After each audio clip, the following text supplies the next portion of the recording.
ऐसी सोच में मुझे एक दिन ऐसे ही बारिश के दिन कुछ ऐसा ये दिखा, नज़ारा दिखा कि जो जिसने मुझे सोचने में मजबूर किया।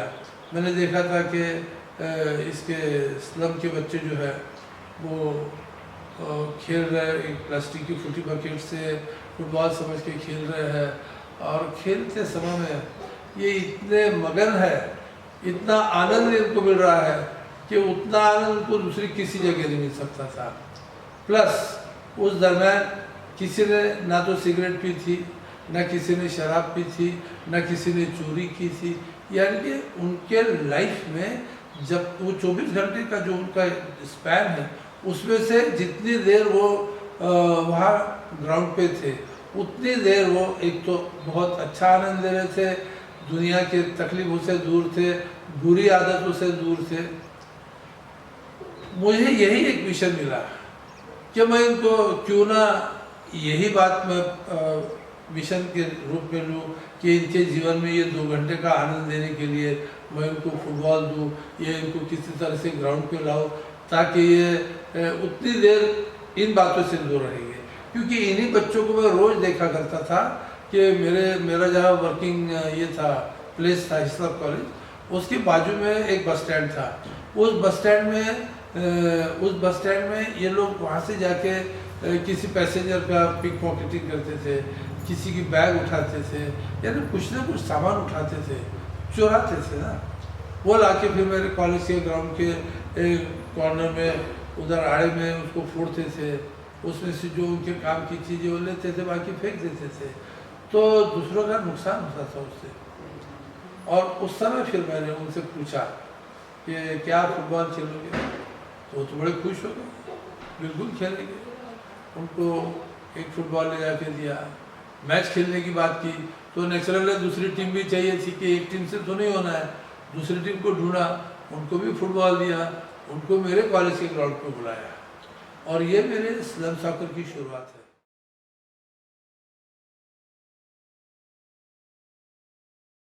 मेरा नाम पंकज प्रकाश महाजन है और मैं 24 साल का हूँ। अपने चाइल्डहुड में ही मैंने अपना ऐसे व्यसन पे चले गया था, ऐसे एडिक्शन लग गए थे मुझे कि मैं यानी इतने एडिक्शन कोई बड़ा ही करता है। 18 साल 19 साल के बाद ही कोई लोग या लड़के ये सारे व्यसन करते, लेकिन मैं जब 13-14 साल का था तब से ही मैंने वो आदत मुझे लग गई थी, जब मैं 6वीं और 7वीं क्लास में था। तो उसकी वजह से यानी ऐसा इम्पैक्ट पड़ा मेरे लाइफ पे कि कम्युनिटी के लोग मुझे अच्छे तरीके से नहीं देखते थे। बोलता था कि ये लड़का सिगरेट पीता है, इतना छोटा है, उसके बाप के रास्ते से जा रहा है, उसे समझता नहीं है। लेकिन उन्होंने कभी समझाया नहीं मुझे कि लड़का ऐसे नहीं करना, इससे ऐसा होता है वैसा होता है।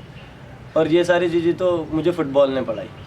और मेरे पापा ने यानी वो तो उनके लिए फैमिली मेम्बर कुछ नहीं था, उनके लिए जो भी था वो दारू ही उनके लिए सब कुछ था। कुछ भी जितना भी पैसा वो लाते थे वो उतना ही पैसा अपने ही व्यसन में लगा देते थे। तो घर पे कोई इनकम वाला ऐसा नहीं था जिससे घर चले हमारा। तो एक दिन ऐसा था कि एक ओमकान सर यहाँ से जा रहे थे और उन्होंने मुझे देखा कि मैं तंबाकू खा रहा हूँ, कभी खर्रा खा रहा हूँ, कभी बीड़ी पी रहा हूँ, लेकिन कभी घर वालों ने कभी देख के भी मुझे अनदेखा किया। लेकिन उन्होंने जब भी वो वहाँ से जाते थे, हर दिन जाते थे और मुझे हमेशा देखते थे कि ये लड़का क्या कर रहा है। तो कभी यानी बहुत बार तो मैं ऐसे ही सिचुएशन में दिखा उनको, कभी तंबाकू घोट रहा हूँ, कभी खर्रा खा रहा हूँ। और उन्होंने एक बार यानी मेरी शुरुआत और मेरी जर्नी की शुरुआत वहीं से हुई, जब उन्होंने मुझे देखते रहे और हर दिन जैसे जैसे देखते गए मैं वैसे वैसे वो आदत से थोड़ा सा पीछे जाते गया और उनसे चुपके खाने लगा। और एक दिन ऐसा आया कि उनको दिखाई नहीं देता था कि मैं कुछ खा रहा हूँ या कुछ नहीं। तो एक बार ऐसा हुआ था कि मेरे घर पे मेरे मम्मी को लग गया था सर पे, और वो सिचुएशन पे मैंने उनको आवाज़ दी थी और उनको वहाँ से उन्होंने मुझे मदद की थी हॉस्पिटल लेके जाने के लिए, मेरी मम्मी को। और तब मेरी सबसे पहली बात उनसे हुई, ओमकान सर से, कि उन्होंने पूछा मुझे कि आप फुटबॉल खेलोगे क्या। मैंने बोला मुझे खेलना नहीं आता, लेकिन वो बोले कि मैं पढ़ा दूंगा आपको, आप आओ। मैंने बोला मुझे अच्छा नहीं लगता वो खेलना, स्पोर्ट्स वगैरह। बोले कि कुछ नहीं होता, आप खेलो, बहुत अच्छा लगेगा। बोले मैं आपको हमेशा देखता हूँ, आप इसमें कभी खर्रा खाते हो, कभी तम्बाकू खाते हो, वो इसी में देखा हो, लेकिन मुझे ये भी पता है आज भी आप खाते हो, लेकिन छुप के खाते हो मुझसे। तो मुझे अच्छा लगा कि आप पहले आप चेंज हो रहे हैं। पता है क्या बोले आपको? बोला, मुझे नहीं पता। बोले आप आओ, बोले कल फुटबॉल खेलने। तो मैंने उनको सुना, मैंने बोला ठीक है मैं आऊँगा। उनका आंसर उसी दिन बारसे सर के घर पे ना जाते हुए मुझे वो बुखारा लेके गए और उन्होंने मुझे इंट्रोड्यूस किया कि ये फुटबॉल होता है, ये ग्राउंड होता है, इसके थोड़ा सा रूल्स ब्रीफली बताए और उन्होंने मुझे बताया कि जाओ खेलो। कुछ बच्चे खेल रहे थे, कुछ फॉरेनर्स खेल रहे थे उनके साथ, और उन्होंने मुझे भी डाल दिया। तो मुझे ऑकवर्ड लगा, मैंने बोला यार मैं कैसे खेलूँ उनके बीच में, कैसा मारना है, क्या मारना है, कुछ पता नहीं। लेकिन मैं दौड़ते गया बॉल के पीछे, बॉल कभी मेरे पीछे, तो वो कभी मुझे 1 घंटा 1.5 घंटे तक खेला और मुझे कभी भी ऐसा महसूस नहीं हुआ था कि मुझे कुछ, यानी मैं ऐसे भी सिचुएशन, यानी मेरे घर पे ऐसे सर्कमस्टांसेस है कि मैं भूल नहीं पा रहा हूँ, लेकिन एक फ़ुटबॉल है जिसके 1.5 घंटे में मैं ऐसा लगा कि मुझे कुछ भी याद नहीं है, वो सारी चीज़ों पे मेरा ध्यान ही नहीं है, सिर्फ मेरा फोकस था सिर्फ फुटबॉल और सिर्फ फुटबॉल, उसके अलावा मेरे दिमाग में कुछ भी नहीं था। वो सारे, यानी जब से मैंने खेलना, उसके बाद जब खेलने के बाद जब वापस आया तो मुझे उन्होंने कुछ सवाल पूछे, बोले आपको कैसा लगा? मैंने बोला बहुत मज़ा आया मुझे। और पता है बोले आपके साथ क्या? नहीं मुझे नहीं पता, लेकिन मुझे मज़ा आई ये पता है। बोले नहीं, आपके साथ एक चीज़ और भी हुई और वो है ऐसी कि आप ये 1.5 घंटे तक आपने कुछ भी नहीं खाया, ना ही आपको खर्रा खाया, ना ही आप बुरी चीज़ों में इन्वॉल्व थे, ना ही कुछ। तब मुझे रियलाइज़ हुआ कि यार कुछ लोग जो मेरा रिलेटिव है, जो आजू बाजू के इवन घर के लोग हैं, वो मुझे कभी ये सारी चीज़ों पे बताया नहीं, लेकिन ये तो एक स्ट्रेंजर है, उन्होंने मुझे बताया कि ये इम्पोर्टेंट है आपके लिए। ये मैं इनके बीच में रहने लगा और इनको जब मैं धीरे धीरे करके अपने नज़दीक लाने लगा तो ये ज़्यादा देर भी रहने लगे, फिर दूसरे भी अट्रैक्ट होने लगे, यानी इन बच्चों के साथ में जो बस्ती में और बच्चे बचे थे वो भी अट्रैक्ट होने लगे, वो भी आने लगे। तो इस प्रकार से ये स्लम सॉकर जो है ये बढ़ने लगा, बच्चे सुधरने लगे। पहले साल जब मैंने टूर्नामेंट को अनाउंस किया तो पहले तो लोग हंस रहे थे, मीडिया हंस रही थी, मेरे फ्रेंड्स हंसते थे, उन्होंने नाम रखा है उसको कि ये महज एक ड्रामा है, क्यों कर रहे हो उसको, पब्लिसिटी स्टंट है ये पॉलिटिक्स है, या आप अपना नाम करना चाहते हो। लेकिन ये मेरा अपना मिशन था, किसी ने मुझे बोला नहीं था कि आप ये कीजिए करके। तो जब अपना खुद का रहता है तो दूसरे की चिंता नहीं करनी पड़ती, अपने को जो लगा कि सही है उसको अवश्य करना चाहिए। पहले साल नागपुर में मैंने टूर्नामेंट ऑर्गेनाइज किया, 128 टीमें थी, 128 स्लम थे, रेगुलर खिलाड़ी नहीं थे, जिन्होंने कभी फुटबॉल को किक नहीं किया है, वो खिलाड़ी थे, वो ग्राउंड पे आए थे। 1 महीना ये टूर्नामेंट चला। तो मैंने फ़ुटबॉल खेलना 2010 से स्टार्ट किया था और वहाँ से लेके मैं कंटिन्यू, जब से मुझे फ़ुटबॉल में लगा हुआ तो मैं रेगुलर फ़ुटबॉल खेलने लगा। वहाँ हर दिन जाता था, मैं पैदल जाता था कभी कभी, क्योंकि साइकिल नहीं थी हमारे पास और हम लोग अफोर्ड भी नहीं कर पाते थे, तो मैं पैदल ही जाता था वहाँ पर, और लेकिन हर दिन जाता था। तो हर दिन जाते जाते मुझे ऐसा लगा कि ओमकार सर, एक दिन हमारा ऐसे ही डिस्कशन चल रहा था और उन्होंने कुछ और पूछा मुझे कि आपको अभी कैसा लग रहा है, आप इम्प्रूव हो रहे हैं? मैंने बोला बहुत इम्प्रूव। अब बोले बहुत इम्प्रूव या आप बहुत ज़्यादा इम्प्रूव हो गए बोले। तो जैसे जैसे कंटिन्यू खेलते गया तो कुछ ट्रेनिंग्स होते थे, यानी ऑन फील्ड भी ट्रेनिंग्स होते थे जहाँ पर ऐसे ही हेल्थ एंड हाइजीन के ऊपर बताया जाता था, कम्युनिकेशन पे बताया जाता था, एजुकेशन का इम्पोर्टेंस क्या है वो बताया जाता था। तो मुझे बहुत अच्छा लगता था। फिर और भी थोड़ा सा डीपली इन्वॉल्व हुआ, जहाँ पर कोचेस अक्रॉस कॉन्टिनेंट्स का एक इवेंट रहता था, जहाँ पर कोचेस को पढ़ाया जाता था ये सारे, जैसे लाइफ स्किल्स के बारे में, हेल्थ एंड हाइजीन के बारे में, न्यूट्रिशन के बारे में, और ये सारी चीज़ें। ऐसे गेम्स बनाए थे जिसके, यानी फ़ुटबॉल के गेम बनाए थे, वो लोग बनाते थे और उसके थ्रू हमें पढ़ाया जाता था न्यूट्रिशन के बारे में, हेल्थ एंड वेलनेस के बारे में, लाइफ स्किल के बारे में। तो मुझे और भी अच्छा लगने लगा, क्योंकि वो सारी चीज़ें मैंने कभी स्कूल में भी नहीं पढ़ी थी, वो सारी चीज़ें मुझे वहाँ ग्राउंड पे सीखने को मिलती थी। ये थर्ड ईयर में जब आया तो इसको BBC ने या स्टार ने, किसी ने इसको यूरोप में दिखाया कि इस समय दुनिया में दो कॉन्टिनेंट में दो प्रकार के फुटबॉल चल रहे हैं। एक तो दिखाया उसने थोड़े से उसका कि यूरोपियन फुटबॉल जो था उसकी ट्रैफिक का थोड़े से ये दिखाया, उससे स्ट्रिप दिखाया, ये है बोले जो इंटरनेशनल रूल के मुताबिक चल रहा है, रेगुलर प्लेयर है और सब कुछ बड़ा ताबला है। लेकिन एक एशिया कॉन्टिनेंट में एक ऐसा है बोले इंडिया में फुटबॉल कि जिसके कोई रूल्स रेगुलेशन नहीं, कुछ नहीं है, कुछ नहीं, नो ऑर्गेनाइजेशन, कोई स्पॉन्सर नहीं, कुछ नहीं। लेकिन एक आदमी इसका दम भरता है कि मैं ये फुटबॉल के थ्रू ये जो इसके पार्टिसिपेंट हैं इनकी पर्सनैलिटी चेंज करने की कोशिश करता हूँ, डेवलपमेंट थ्रू फुटबॉल के थ्रू इनको डेवलप करना चाहता हूँ। और इसमें वो सक्सेस है, first year second year national तक पहुँचा। कितने खिलाड़ी आए उसने उसका वो दिखाया था, वो शो दिखाया था, थोड़ा ज़्यादा दिखाया था, यूरोपियन का थोड़ा कुछ सेकंड का दिखाया, इसमें 2 मिनट दिखाया, लेकिन दिखाया। अब जब ये दिखाया तो उसी समय यूरोप में एक प्रॉब्लम यूरोपियन न्यूज़ एजेंसी भी सफ़र कर रही थी, फेस कर रही थी। द बिग इशू करके एक मैगजीन है जो यूरोप, साउथ अफ्रीका और ऑस्ट्रेलिया से निकल रहा है।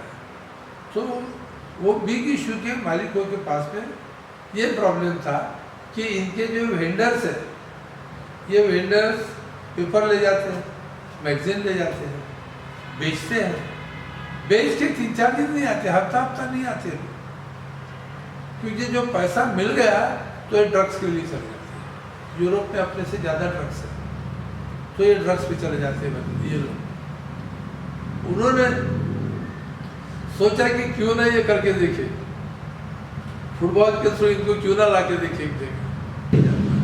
लेकिन 2003 में उन्होंने भी वर्कआउट किया अपने वेंडर्स के लिए, और अपने वेंडर्स को फिर यूरोप है फुटबॉल का कॉन्टिनेंट है, उन्होंने कुछ अच्छे रूल बनाए उसके लिए। यहाँ कोई रूल नहीं थे, उन्होंने अच्छे रूल बनाए कि भैया इसके पहले पार्टिसिपेंट के लिए कि ये पार्टिसिपेंट जो है ये स्लम की होनी चाहिए, होमलेस होनी चाहिए, या ये अपने छोटे पेपर स्ट्रीट पेपर जो है उसके वेंडर्स होने चाहिए, या तो ये किसी रिहेबिलिटेशन सेंटर है, जैसे ड्रग रिहेबिलिटेशन सेंटर होता है, नेचुरल कैलेमिटीज़ के रिहेबिलिटेशन सेंटर्स होते हैं, या वार अफेक्टेड होते हैं। तो ये जो इनके सेंटर्स हैं इन्हीं के रहने वालों के लिए टूर्नामेंट, बाकी जो रेगुलर है उनके लिए नहीं, अच्छे हैं उनके लिए नहीं, ये अफेक्टेड जो है इनके लिए टूर्नामेंट। उन्होंने ग्राउंड छोटा किया, 22x16 का ग्राउंड किया, और फिर 22x16 के ग्राउंड पर करना है तो प्लेयर्स भी कम करने पड़ेंगे, तो उन्होंने प्लेयर भी कम कर दिए, प्लेयर 4-4 ही रखे, 1 गोलकीपर और 3 फील्ड प्लेयर, ऐसे 4 इस साइड में 4 उस साइड।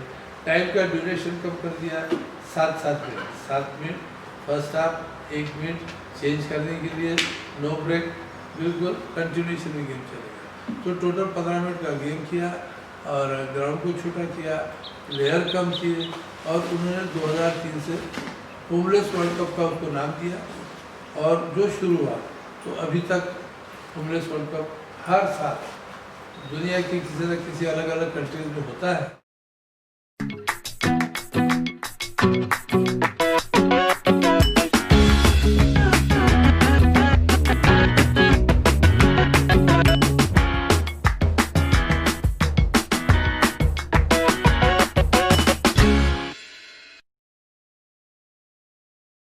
तो 2013 में मेरा नेशनल में सिलेक्शन हो गया था, जो कि इस्लाम सॉकर ने ऑर्गेनाइज़ किया था। और वो टूर्नामेंट में मेरा परफॉर्मेंस इतना अच्छा था और मेरे गोल स्कोर की वजह से मेरा homeless world cup India team के लिए सिलेक्शन हुआ था, जो कि पोलैंड जाने वाली थी टीम अगस्त में।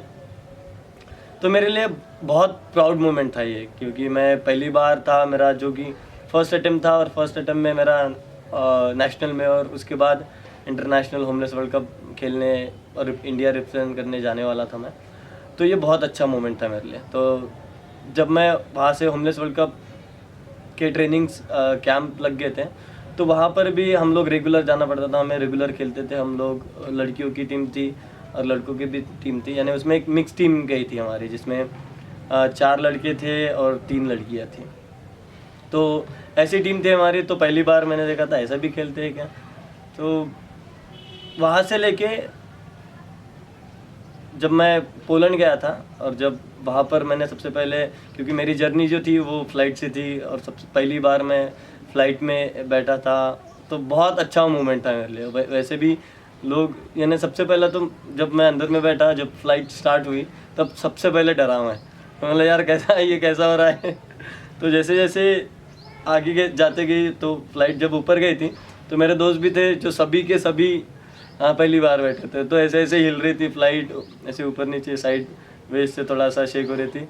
तो लोग, यानी जो यानी हमारे दोस्त भी थे, वो सब खड़े हो गए थे, ये क्या हो रहा है, क्या हो रहा है।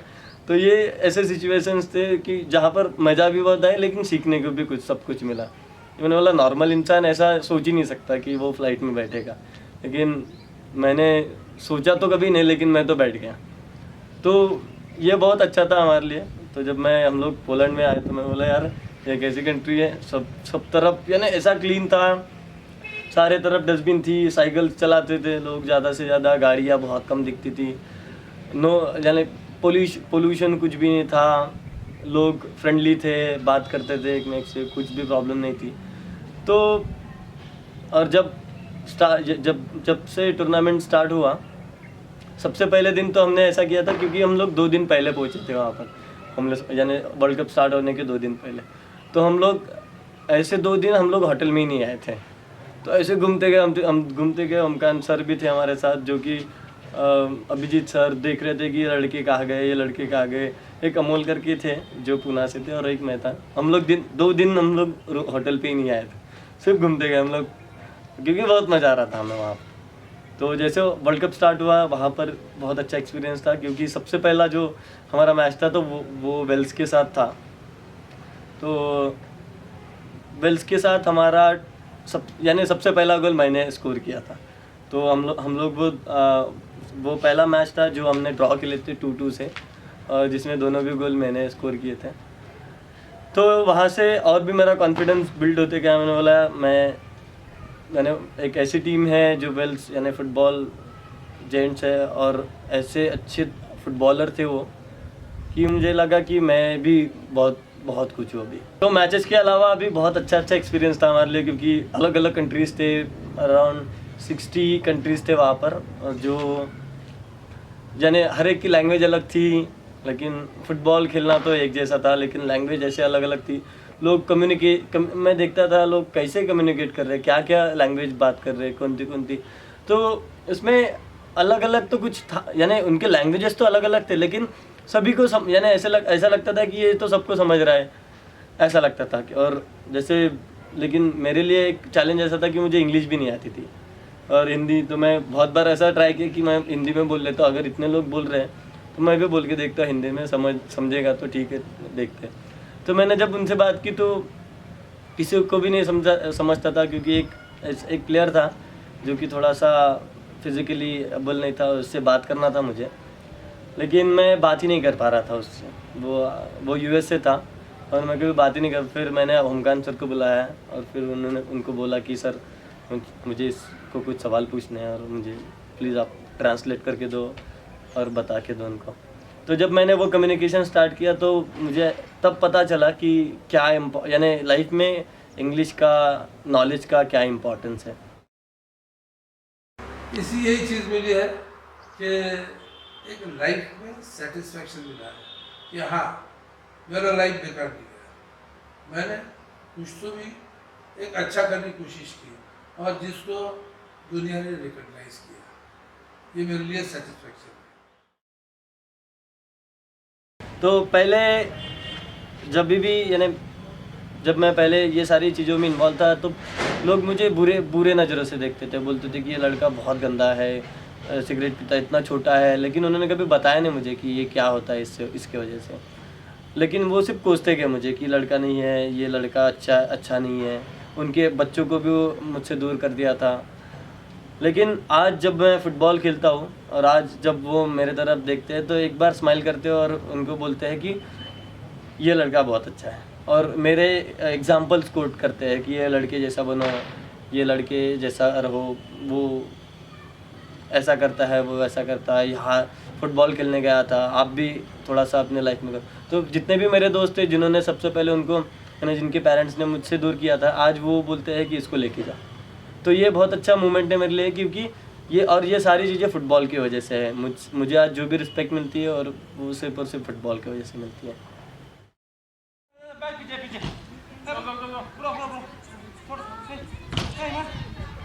बढ़िया